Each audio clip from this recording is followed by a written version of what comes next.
wa sa sa ya ko ti ya sa la mo wa lo kal ko ma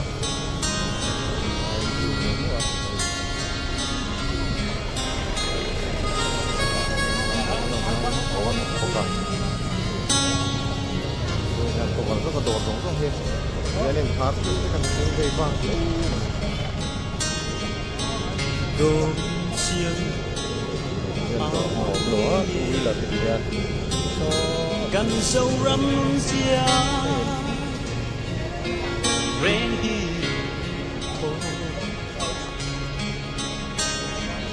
đi lên chẳng cha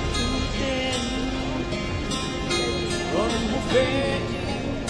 rồi sẽ về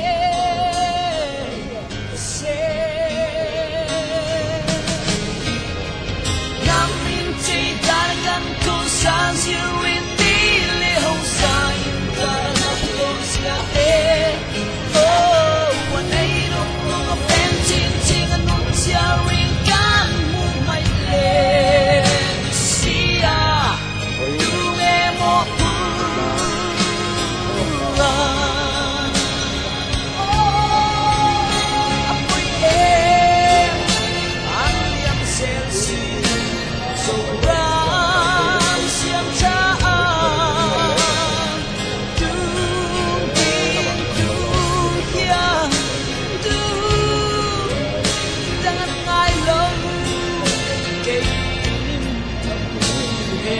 quan lại mãi chẳng bây sẽ là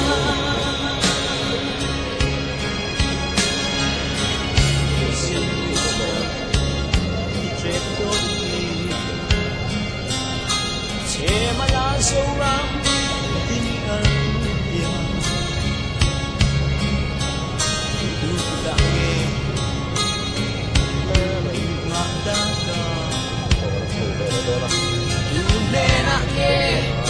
in lần ta lệ xa qua nó lên nằm chia dùng tên nằm đằng đó nằm cho qua cả rộn chẳng ăn đồn mẹ lại hiền ôn lại không bên im đi đâu trên bóng sân mấy đó đẹp nhỉ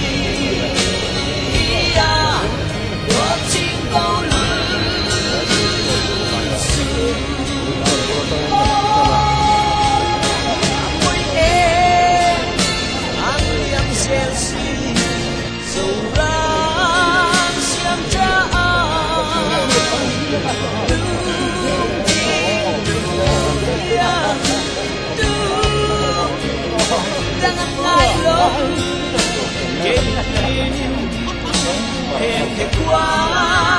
lại mãi chẳng đây sẽ là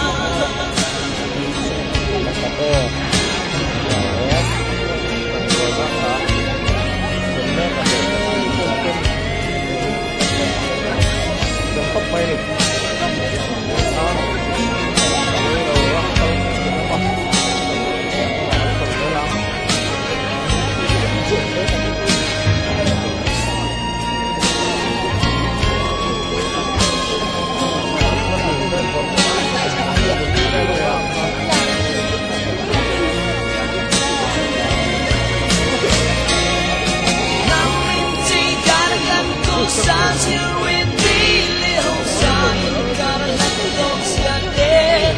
Oh, when they don't know a fancy thing, I don't sharing gun my leg. See ya, do it more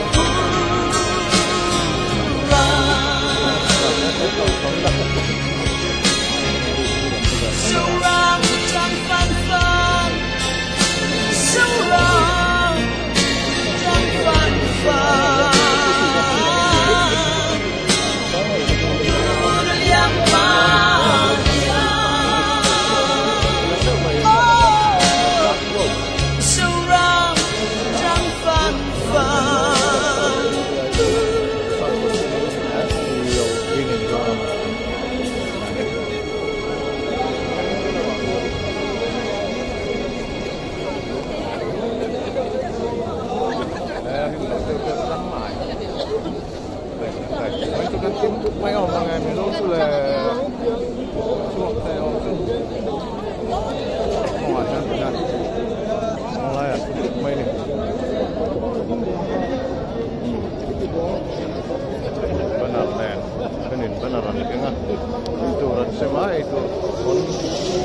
Bom ruộng con phố là nó mà mình cỡ sân tạc không làm khai nữa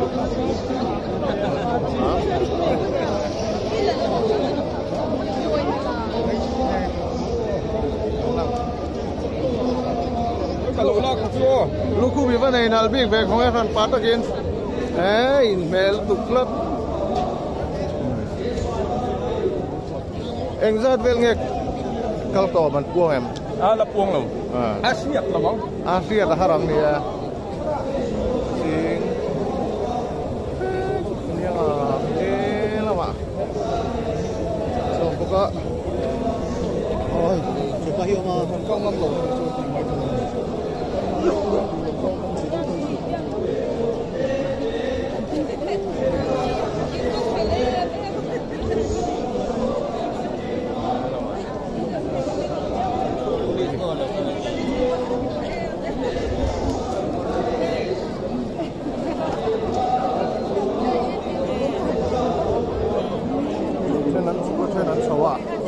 thôi là nghe bắt tụ róc bắt con từ đầu này có lẽ sầu bò cả nó cái này thế là chụp bò là nó bóc à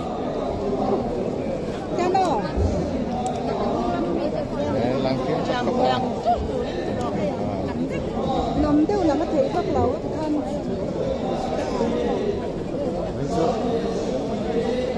tụi nó xem rành bốc á làm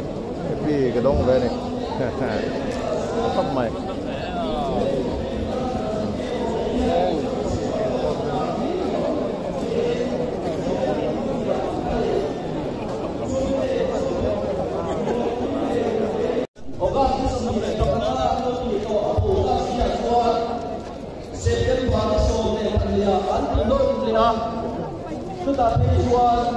Hussein khabar chung le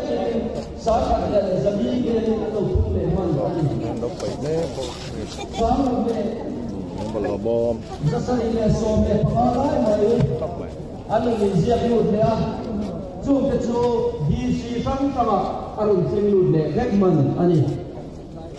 NGO te na khatong yen na phin chu electoral roll revision electoral process reng hi rampona state pona Mizoram pona yan nei ni to su se tin ngen na voi tam tak kan lo siama amai ro chu kan ngen na yan om zia nei lo om zia nei lo mai nei lo ven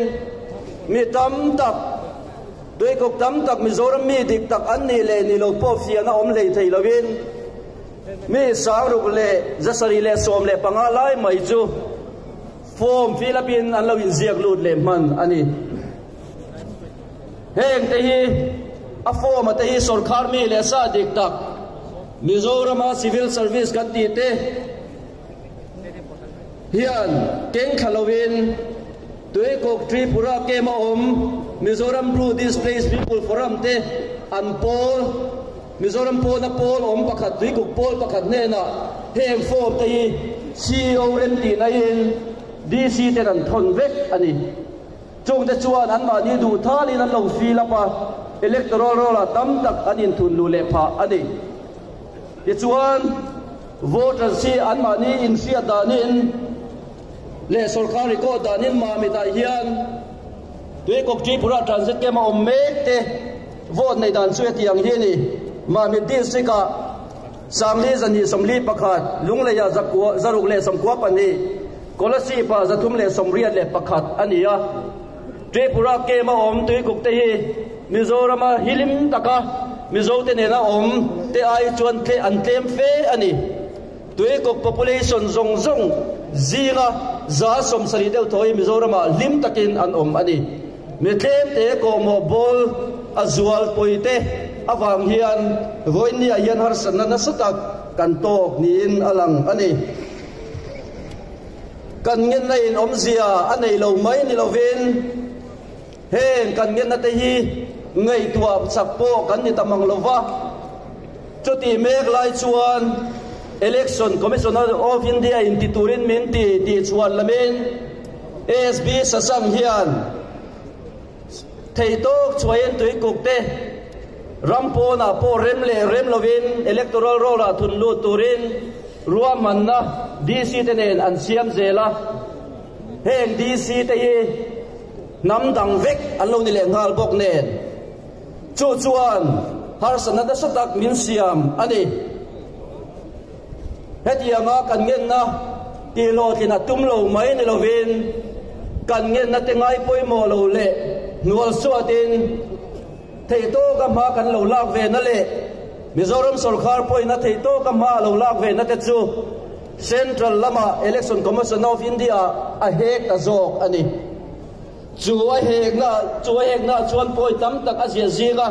thil langsar tak mai chu tuikok electoral roll athun tur hian Tripura hian Mizoram Sarkar in ma la chak tok lo ani ti te ten electoral roll revision ti na turata na nethum July samni le som pariya four corner agreement ante India Sarkar Mizoram Sarkar le Tripura Sarkar pa ka anma ni blue tuikok draw displaced people forum te mingan sign nan thap lo le tura mingan sign nan thap chumia chuan Mizoram Sarkar in thei tok in mala alo le tura te achin chiana identification slip aka hil dang eng ma thul om lo electoral roll revision tinan hian state Sarkar in identification slip ati man mal mei tura ni tin rem lovin pen tuikok lo lu tur electoral roll thun lu tur hian lasa takin ma ala chom te state Sarkar in alo rem ti lova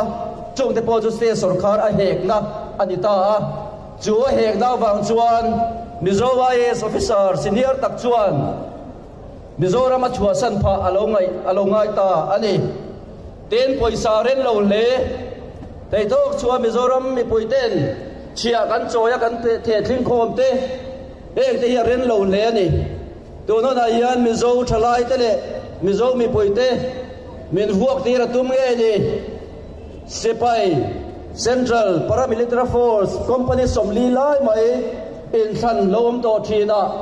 to tiang za dan cha chua ngai lo po chu to no na yan cha chua alo tum me ka amai ro chu apur to dur motor helamatrangan tir te po Mizo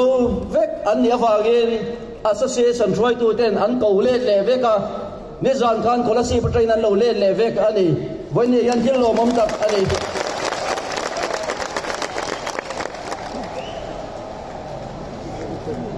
den nam chan na tlang voini kan lo nei na chan hi enge kan ti chuan NGO Coordination Committee in November ni khat sang ni le som pariat khan SB sasangan Mizoram Sarkar le Mizoram Sarkar malak na aming merin ulan nun moya chuaw ngo amo phurtu ani nate Election Commission of India hek na October ni som ni le pakwa khan alo juk thon tha November ni khata chu a hek na chu marun langhalin ai senior po chu son chua turin ti ani kal ta chomia chuan NGO Coordination Committee point kan lo hreveya hetiam taka kan ngen na ti lo thin ani silo chuti mek la ya le lampang tengen na mi te tengen na ati lo thing zel mai hi ro rel khak le in than na kalpui zel khak a hian kan ngai talowa November ni sani le sopriata meeting kanan neya chumi kan meeting thu chuak am chuan Mizo nam na tang nei hi rel ruwa alo om ta kan lo rel chuak ta ani ngin na te po lo om le thri Mizo nam na tang nei hian har san eng mo min lo khen pal thei ti ven thoin Sarkar lampang poin chief secretary hoin minan kowa in kom ho na te po nei ani amai ro chu ke ni lamin kan chan na chuan Mizo mi puite hian SB sasang CEO hi kan ring zo to lova kan malok in than lom tura hian lai taka ding ni kan bulova chu wang chuan ani son chua ani lo chuan in than na him fel fai le dik takin kalpui thei ani don lo tin kan thlen ve thunga chuta chuan kan thil thlen teng te po sarkar lampang hian thei tok chuain central lama te po alo thon tha ni om tak ani chu kan ngien na te chu election commission of India hian ala ngei tua lo nin fiat ania amai ro chu chumi run zir chiang tur le in kuiri run la tur chuan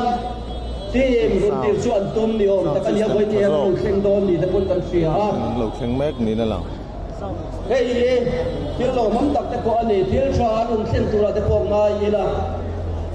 SB sasang in heti khopa mizomi poitele Mizoram Sarkar Mindiri Amdahi do November Nili Khan Election Commission of India NGO Coordination Committee Chuan SB Sasang Hekin Lekha Son Chuang Ha Turin Kan Themut Ben Ha Ani Chuan November Nili Kan Thelu Chu Tuna Hian Ngei Tu Ala Nilo SB Sasangan Mizoram Sarkar October ni somni pakwa a hek nai ro chu atu loka ni ni khat le ka ngai tu sak ania Mizowa e sar poson chuanga lop ania Mizo mi pui ai o NGO ila kan ngen ve na hi chu ngei tu ala ni lo ani en October ni somle Parukhan Election Commission of India full member Chief Election Commissioner Hovin Mizoram Inthan Chungchang Run Enfia Turin Anun Kalla Chuta Chuan NGO te Hun Minute Som Pek Ve Kan Nia Amai Ro Chu Darkar Chan Ve Lai Mai Hun Kan Mang Engwange Kan Ti Chuan Kanin Nial Nasa Le Ani Chief Election Commissioner Mel Point Railro akay tuana chuan tuing kong lampang hiao nemani o ti torin kangen na teka mingay thak sak than lo le ani atu October ni som le pasaria ziakin Chief Election Commissioner addressing Delhi anton thavele ngala election kai noi re gi Mizoram State Pona Tripura Transit Kema Emo Mizoram State Pona in Kalpui ni to su se ti le tin tue kok te hian vote churun thak ro se amai ro chuan mani polling station thwa vote run thak ro se ti October ni som le pasaria kan khen po hian ngai tua alam lo thin lo re re ani tue mo le khathelu Nini khat le ka ngai tu ani se Mizo mi pui ai o le khathelu rei tak ai real bi hian kan ru atinan le a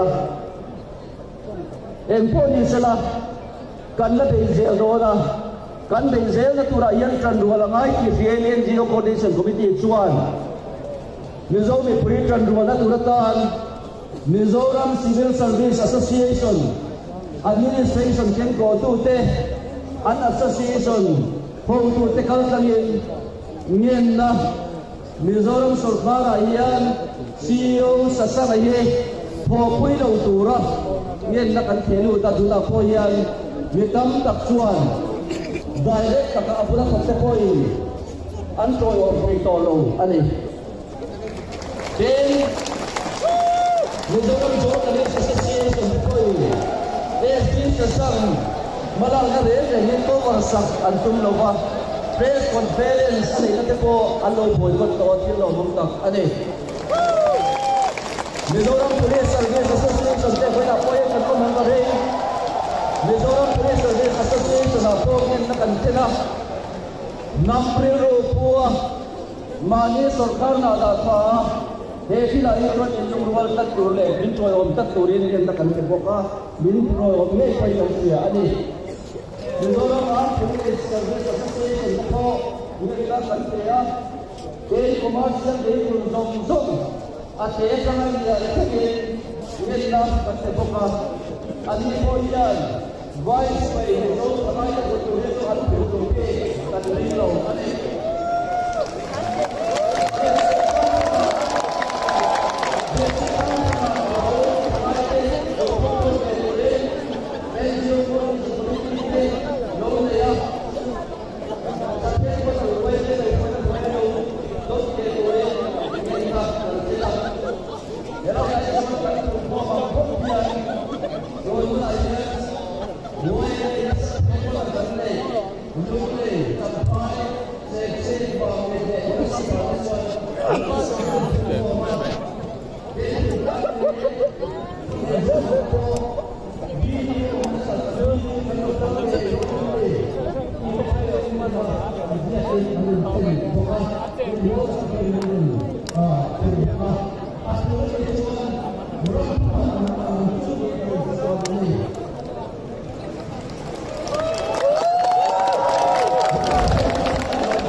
kan dorin phong om lo ni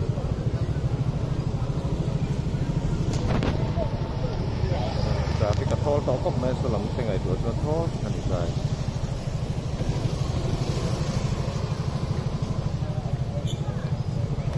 koi tunai zar ko traffic koi na kanom meka dorin om lo wa ting ko tlem dia wa ni helam tu to tan ko tlem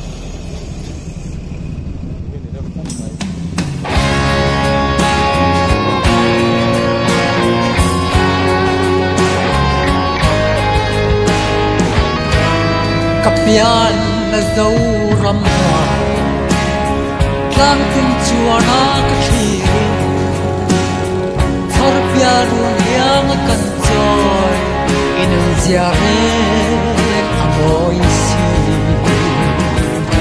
Ma se chang le thar ten Amoy lau di inan se Zonun na thang klo men ni Tiang sông dài về lòng dấu rắm mai tu miệt hoài xem tèo thằng con vai thật ra mà in ra mây đo nên mi lên dấu non paran kia hi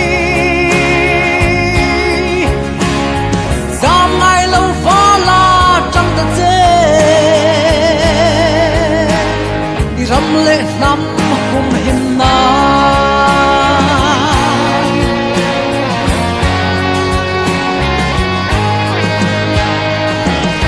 căn tla râm môi à mel mà đâu ra lâu lianin dâu râm rung tin na loya dâu nên bar môi à kia thiên lung chuộc dấu phân ắt hằn nát lông ai xì lâu qua căn lại vang nghe hiền ắt một trái quay sen tê dấu rắm mai tu miệt quay sen tê căn sẽ về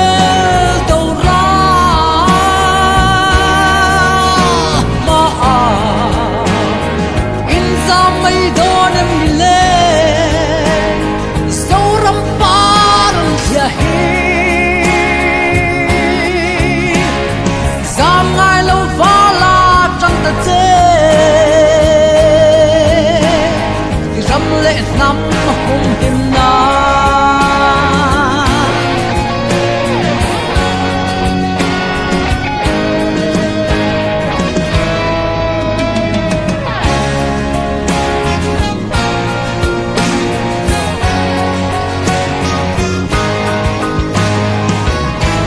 kan tlang ram moya ya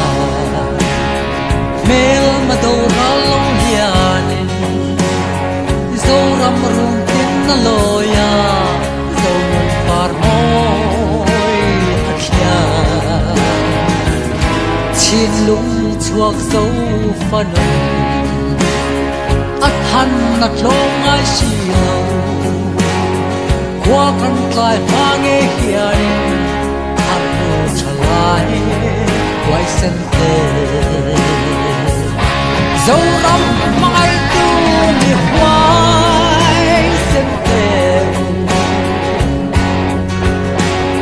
thang kor vai thak ra ma in za mai don em le zo non faran kia he zam ngai lo fala chang ta che ki ram le nam hum him na zo ram mai tu mi hoai sem te